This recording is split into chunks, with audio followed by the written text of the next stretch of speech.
নমস্কাৰ সকলোলৈ মোৰ অন্য এটা ভিডিঅ'লৈ সকলোকে স্বাগতম জনাইছোঁ। আজি বিশেষ এটা কথা আলোচনা কৰিম বুলি ভিডিঅ'টো বনালোঁ।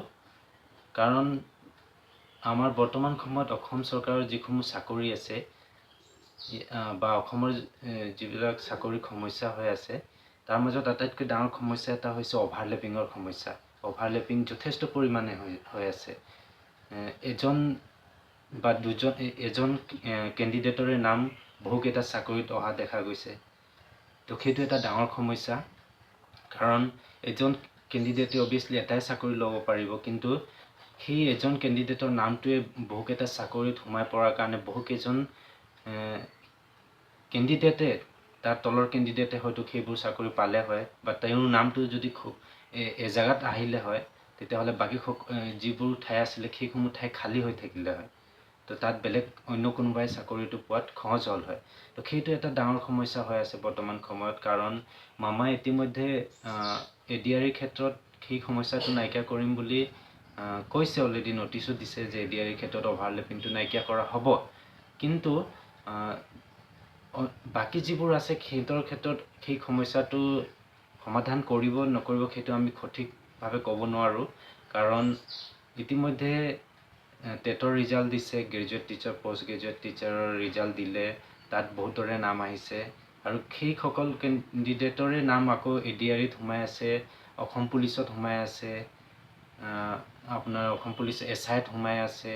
তো সেইবোৰ সমস্যা যিহেতু ডাঙৰ সমস্যা, সিহঁতৰ নাম অলৰেডি যিহেতু তেওঁলোকে graduate teacher, post graduate teacher pay scale ভাল হয়, তো তেওঁলোকে তাতেই চাকৰিটো অবভিয়াছলি জইন কৰিব, বা তেওঁলোকক যদি অপশ্যন দিয়া হ'ল হয়।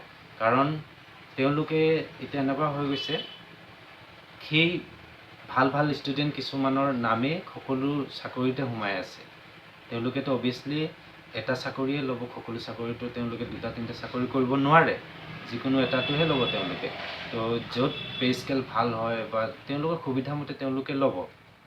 তো সেইটো বৰ্তমান সময়ত এটা সমস্যা, যে সেইটো যদি ছল্ভ কৰিব পৰা হয়, বোলে এজন কেণ্ডিডেটৰ নাম এটা চাকৰিতে আহিব, তেনেধৰণৰ যদি কিবা মামাই কৰি দিলে হয়, তেতিয়া মানে বহুত কেণ্ডিডেট, এনেকুৱা হাজাৰ হাজাৰ কেণ্ডিডেট আছে যিসকলে চাকৰি পোৱাত সুবিধা হ'ল হয়। তো এইটো কথা বৰ্তমান সময়ত এটা বৰ ডাঙৰ সমস্যা হৈ আছে। কাৰণ মই ইতিমধ্যে দেখা পাই আছোঁ, আমাৰ লগৰ কিছুমানৰে নাম গ্ৰেজুৱেট টিচাৰত তেওঁলোকে ডকুমেণ্ট ভেৰিফাই কৰিছে, পষ্ট গ্ৰেজুৱেট টিচাৰত তেওঁলোকে ডকুমেণ্ট ভেৰিফাই কৰিছে, কিন্তু তেওঁলোকৰ নাম বেলেগ যিবোৰ আছিলে,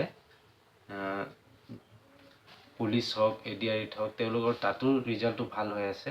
তো তেওঁলোকে তাতো অবভিয়াছলি তেওঁলোকৰ নাম আহিব।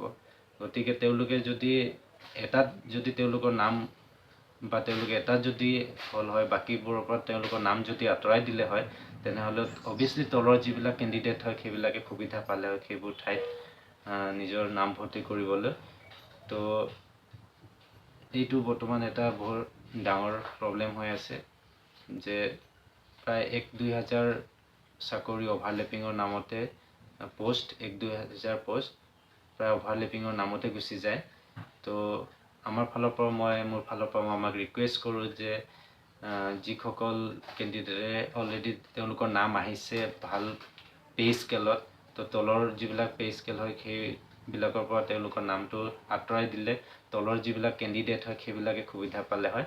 যদি আপোনালোককো ভাল লাগিছে ভিডিঅ'টো, শ্বেয়াৰ কৰিব যাতে মামাৰ ওচৰলৈ ভিডিঅ'টো পায়গৈ। ধন্যবাদ। এনেধৰণৰ ভিডিঅ'বোৰ পাই থাকিবলৈ মোৰ চেনেলটো ছাবস্ক্ৰাইব কৰি ল'ব, আৰু যদি ভাল লাগিছে ভিডিঅ'টো লাইক কৰিব আৰু শ্বেয়াৰ কৰিব। ধন্যবাদ।